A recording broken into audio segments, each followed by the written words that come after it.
Hello everyone, and welcome back for another edition of the Kickstarter Weekly.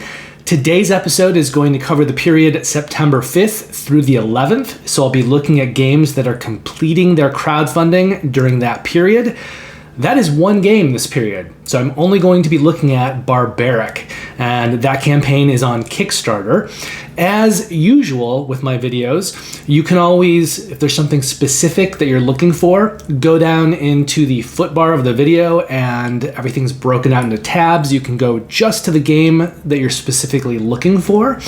And if there's a campaign that you're interested in, you can go down into the notes of the video, click on the link, and it will take you right to that campaign. So you don't need to try to find it for yourself. If there's something that interests you, just go down to the bottom, click the link, boom, you're there. Then you can look at the campaign some more, and if you want to back it, you can do it there.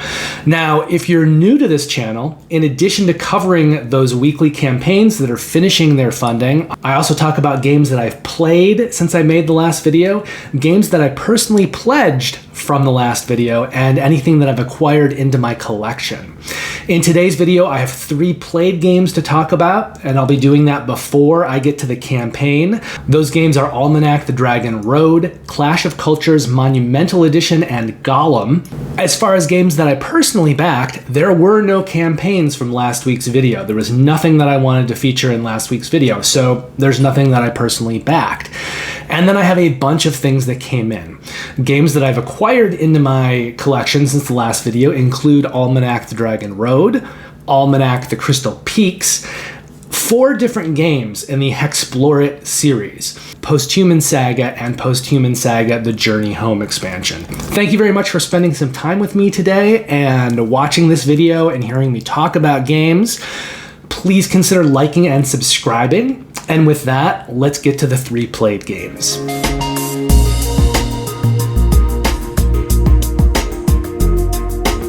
So the first of these is Almanac, The Dragon Road, and I just acquired this. I did not back it the first time around. I heard good things about it though, and so I backed The Crystal Peaks, which is the newer game. They just ran a campaign for that one on Kickstarter, and I picked up the previous game with it. So I played the game, the first game in the series, which is The Dragon Road, with Kristen a couple days ago. And I have to say, I put this very much, in terms of lightness, in with, let's say, the Century games, specifically really the first one, Spiced Road. You are making decisions in this game, but the decisions are really that sort of simple and precise. And I don't think you're necessarily going to win just from your decision making. There's a good amount of luck involved in the game in terms of what placement spaces open up when. The cool thing about this game is it's done on sort of a storytelling book, binder, and anytime you play the game, you're going to go through a number of sort of scenarios, and the winner of each scenario will then get to choose which story page book you go to next. There's some variability in there, so you can play it multiple times. You'll have a different journey each time, and each journey will be comprised of 6 of these storytelling pages. I want to say there's like 17 of them in total, so in any game you'll be getting 6 of those 17. So there's room for some replayability. There's also a little Kickstarter pack which gives you more contracts and more caravan cards. Those are both things that have markets that you can purchase throughout the game. The game is a very simple worker placement game.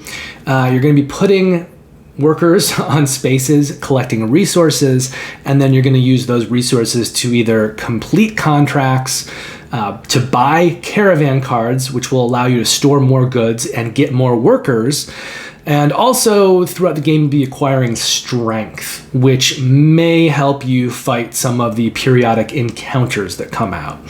So there are a few different things happening in the game. I think there's enough happening to keep their minds busy. It's just such a light game. It's not very challenging. And Kristen enjoyed the game. I enjoyed it as well.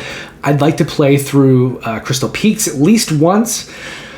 But these games are so light that I don't really see them sticking around in my collection for a long period of time. I'm going to go ahead and rate Almanac, The Dragon Road at a 6.0. It's a game that I enjoyed playing, the one time that I played it. I'll probably play it a couple more times just to get through some of the other pages and to work in some of the expansion contracts and caravans, but it's not going to be in our collection for the long term. There's just too much competition for space right now. And as far as lighter worker placement games go, this has a cute element to it. And I think maybe if I had kids or we were kind of having family games, I'd probably play this more and consider keeping it more.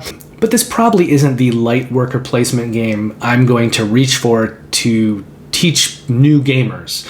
That would probably be something like Fallout Shelter, the board game, which is similarly light, but I enjoy that game more and I enjoy the choices in that game more. And then from there, I'd probably go on to things like Lords of Waterdeep, maybe Raiders of the North Sea, and then just upwards from there. But I don't think Almanac is going to be a game that sticks in my collection. So I'll play it a few more times along with Crystal Peaks before I move it out, but it won't be around for the long term. I also played Clash of Cultures Monumental Edition. This is a 4X game. It's a civilization building game. I'd played it once before. I don't think the Monumental Edition didn't exist then, but I'd played Clash of Cultures a few years ago. I purchased the Monumental collection within the last year or so we got that one to the table last weekend, and I played it with some of my heavy Eurogamer friends. We played the base game. There's more things that you can add in with more units and leaders and all these kinds of things.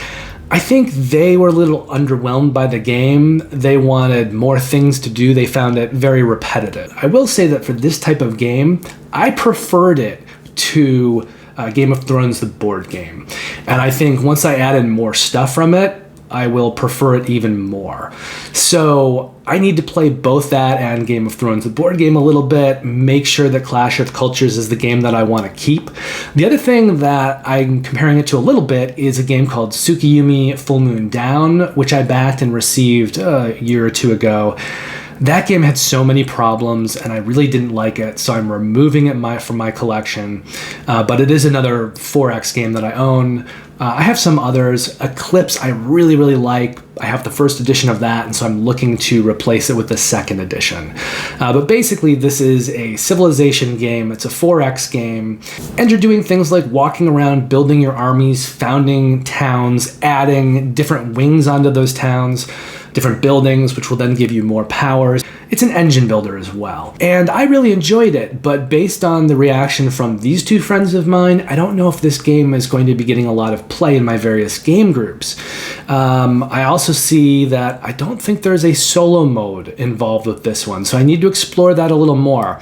This is a game that I would be very interested in playing a solo mode with, but I don't think that's an option. So hopefully over the next couple of years, I can get it played a few more times. Maybe I'll find people that like it more. It is a game, I think at this point in time, that I'd like to keep in my collection. I'm going to rate it a 7.0, and I think it could go up once I bring out the expansion content. I think it could very easily rise to a 7.5, 8.0, probably not an 8.5. But that 7.0 category for me is good enough that if it's a game that I like and it kind of speaks to me, it's a game that I'm going to want to keep in my collection. So that 7.0 range is sort of a gray area for me. It just really depends on my affinity for the game. I think with a 7.0, if I'm rating something a 7.0, if it's something that I kind of like, it's going to be a keeper. But if it's a game that I think is good enough to rate in that area, but isn't something that really appeals to me, it might get removed from my collection. So that's kind of like this fuzzy line in there with the sevens. But I think I'd like to keep Clash of Cultures Monumental Edition. I just don't know how much play it's going to get with my various groups of friends. So for now, it's staying in the collection. I'm giving it a 7.0, and I'll have to see over time whether I can merit keeping it for the long term. I also played a heavier Euro game called Golem. This has players playing competitively. There are several different areas in their player board that they can upgrade various tiles. That will sort of build an engine for them, both in terms of what they can do and giving them more abilities and supplemental abilities throughout the game, as well as upgrading with icons that will act as multipliers in endgame scoring at the end of the game. So you've got one area in your player board that you are actually upgrading Golem parts. You have another area where you are getting different cards that you can slot in and use, both for instant abilities and resources, and then there's kind of a little mini engine going there where every time you stick another card in the same column of cards, you'll be able to activate every card in that column in order. So there's another area in the player board that works off of those cards. And then there's a third area that works off of artifacts, which you'll be unlocking as you acquire gold bars over the course of the game. And all three of these areas function off of different symbols and different resources and then different multipliers. At the same time, on the main board, you're going to be walking your students down one of three different streets. You'll also have golems that you'll be walking down those three streets as well.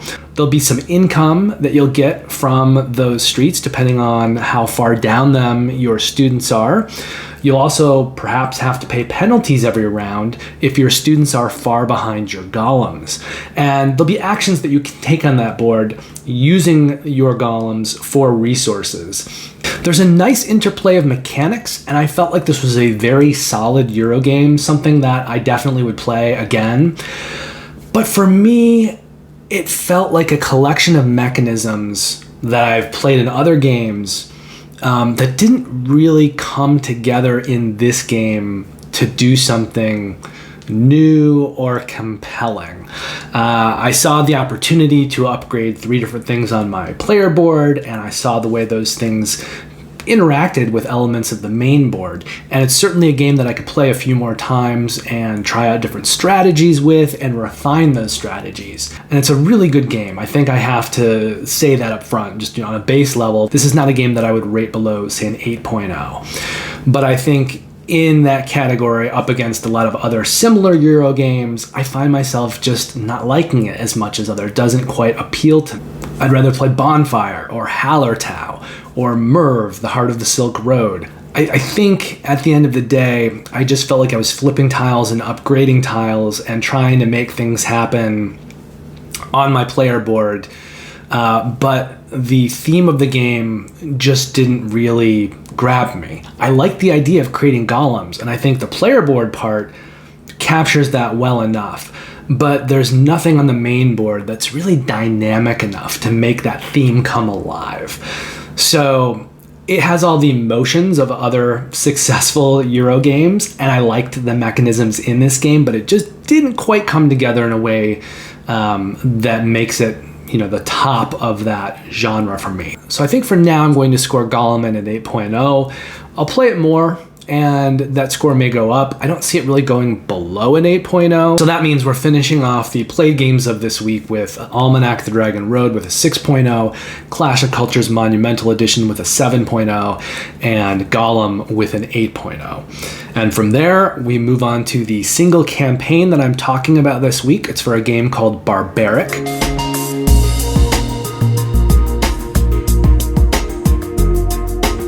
Barbaric has a minimum required funding goal of $14,000. They're currently at $248,000, which is 17 times that minimum required funding goal. So they're doing very well. Now, this campaign is going to complete its funding on Monday, September the 5th. This is a game for 2 to 6 players that plays in about 45 to 90 minutes. Complexity on the game is medium heavy, and we're going to set the risk associated with this campaign at high. Now, essentially what this is a competitive miniature Euro game battler. You're going to be fighting other players. I think the coolest thing about this game is that whenever you play it, you're going to be using 2 different characters that kind of slot together with the player board. So you're going to have a left half and you're going to have a right half. One of those halves is a rider, and one of those halves is the creature that the rider is riding. So you're going to combine these 2 things on the player board. You're also going to combine the miniatures together. So you'll be able to seat the rider on top of the creature that it's riding and lock it in. And to me, that is what makes this game the most unique out of other similar games, is this kind of combined player board and combined miniature. And anytime you play it, you can be combining different things, so it will add variability to your game and allow you to, combine one creature's skills and actions with the others and hopefully create some pretty cool combos and abilities that synchronize together well. Now, Barbaric is designed by Thintinin N, who also designed a game called Victim: The Cursed Forest. There are two artists on the game, Tirachat Kavaname and Patapan Perinya Prasart. Both of those artists previously worked on Victim: The Cursed Forest.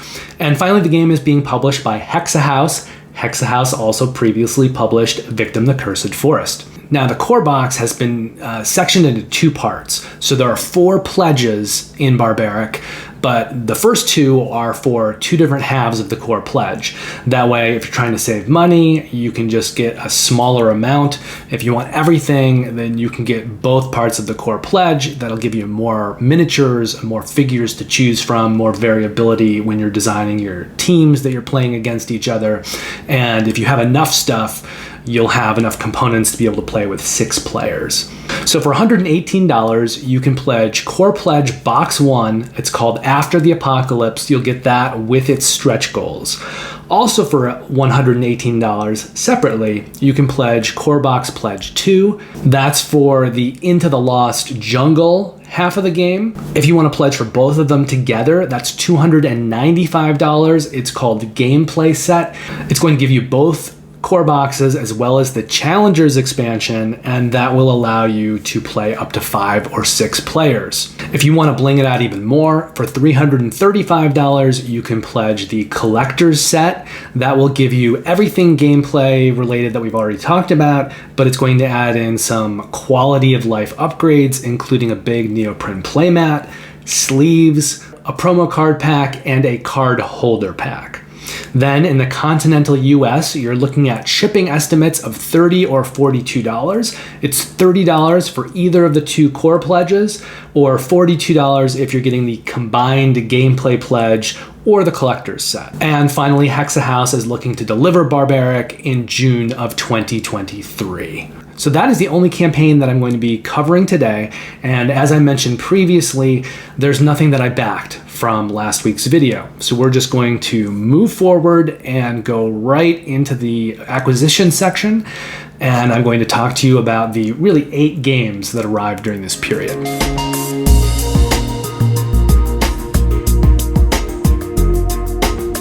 The first of these was Almanac: The Crystal Peaks. That was a game that I backed on Kickstarter. When I backed that, I also backed Almanac: The Dragon Road. And I played that game this week. That was the lighter kind of storybook worker placement game that I talked about in my played game section. I think it works really well for maybe kids and families. But there just wasn't enough there for me to kind of keep bringing it back to the table, even as a lighter worker placement game. I think I would lean more towards, and I said this in the other section, but I think I would lean more towards Fallout Shelter, the board game, and then some of the standards that people probably know, like Lords of Waterdeep and Raiders of the North Sea. So this one doesn't quite make it for me. I think Crystal Peaks will probably be the same. So they are these kind of lighter worker placement storybook games. I was really excited to get them into my collection and try them out, and now I just think that they're not going to be a good long-term addition for me. So I'll have to find someone to sell them to, or the right person to kind of gift them to. I mentioned that I also got a big package of HEXplore games in. So that includes 4 different HEXplore games. There's HEXplore: The Valley of the Dead King, HEXplore: The Forests of Admiron, HEXplore: The Sands of Shurax, and most recently, HEXplore: The Domain of Mirza Noctis. Now, each of those games has an expansion called, for instance, like HEXplore it, the domain of Mirza Noctis, return to the domain of Mirza Noctis. And so that return expansion, it's a smaller expansion, but it just gives you more things that you can put into your game, more characters, more encounters, stuff like that, to just give your game more length, a longer life if you're playing it a lot and you're getting a lot of the same things over and over. It puts more variability into your game. Also a living card deck, which gives you kind of scenarios and things that you can pursue, goals and objectives. So I was supposed to get each of those 4 games, each of those 4 expansions, and each of those 4 living card decks.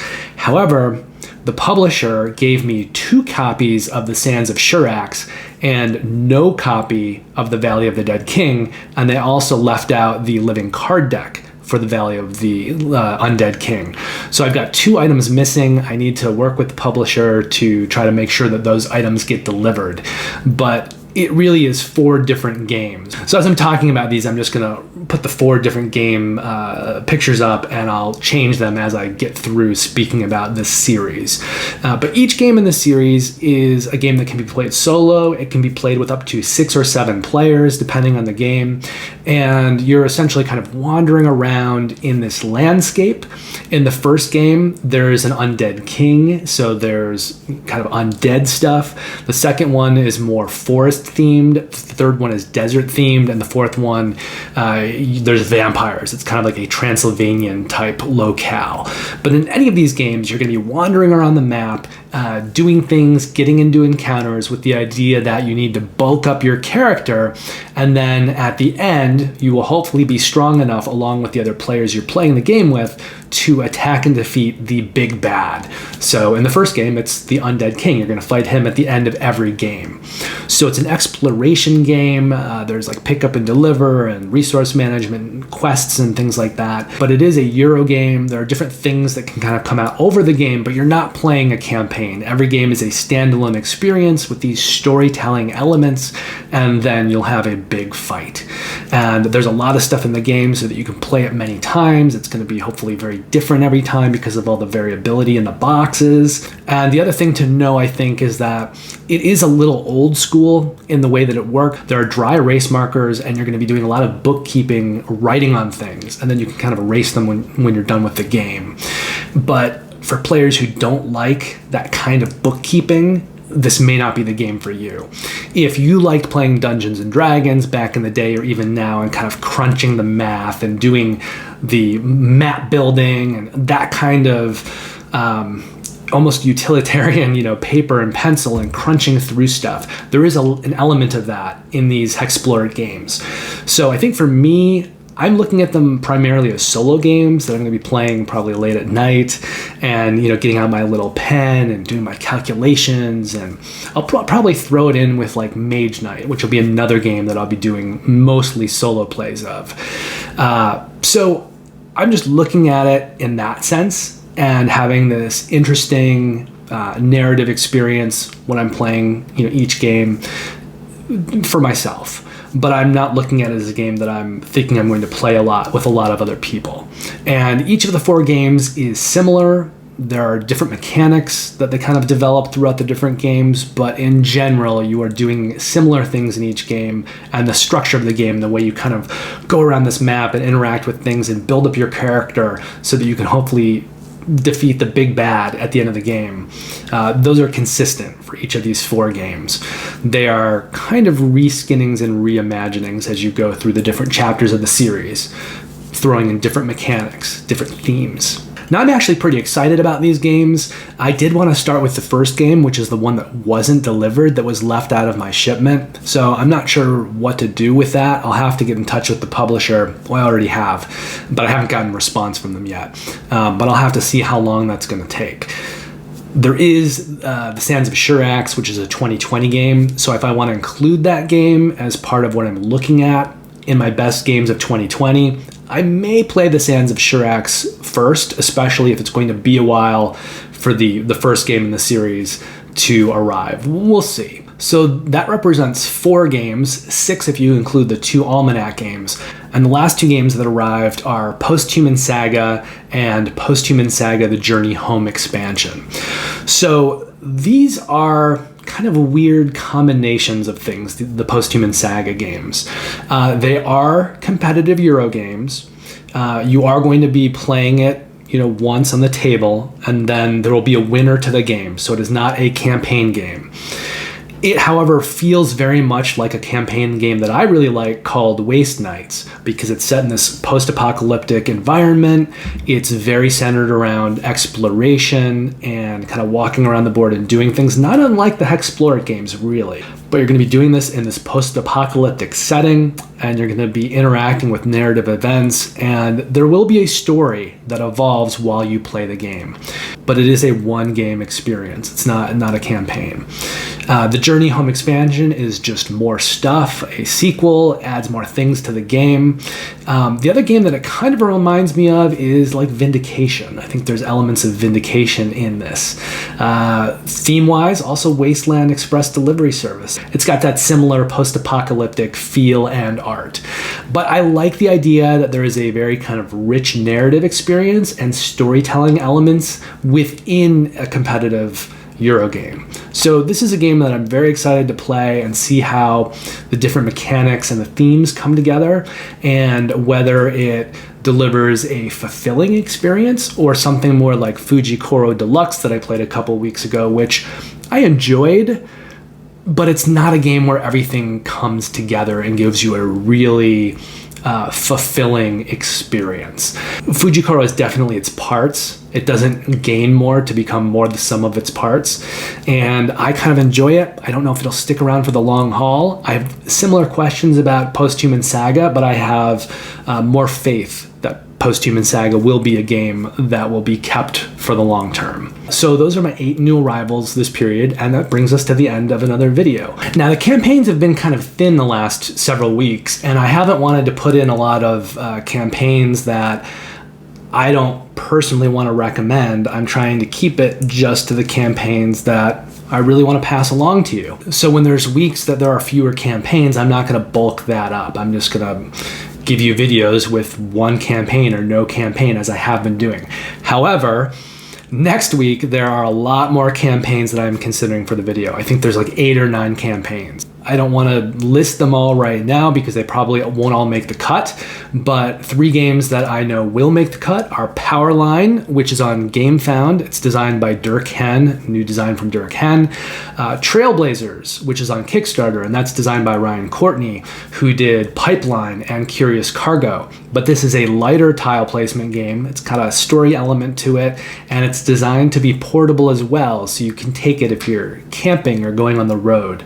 And Trailblazers is very interesting to me. I like Ryan Courtney's other games, but they can be very crunchy and very heavy, and he has a great mind for tile placement, and I'm curious to see how that works with this game that's aimed at a lighter audience and looks like it's a lot of fun and just has great design behind it and great component design behind it. So that will definitely be on the list. And the third game is a game called Uluk, which is a worker placement game. I'm pretty sure that one will make the cut as well. And then there's like 5 others that may or may not. But there will be more campaigns next week for sure, and I will continue giving you the campaigns when I think they merit being passed along to you. Thank you for spending some time with me this week. If you haven't already, please consider liking and subscribing.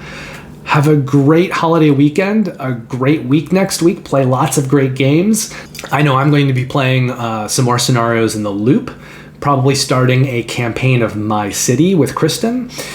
We may take a look at Almanac the Crystal Peaks and just kind of have an experience with that, see if it kind of compares to what my feelings about the Dragon Road are. And I'll probably throw in a few more games this week to play with Kristen over the long holiday weekend. Anyway, I hope you have some great gaming experiences this week as well. Be excellent to each other. Take care, and I'll see you next week with a new Kickstarter Weekly.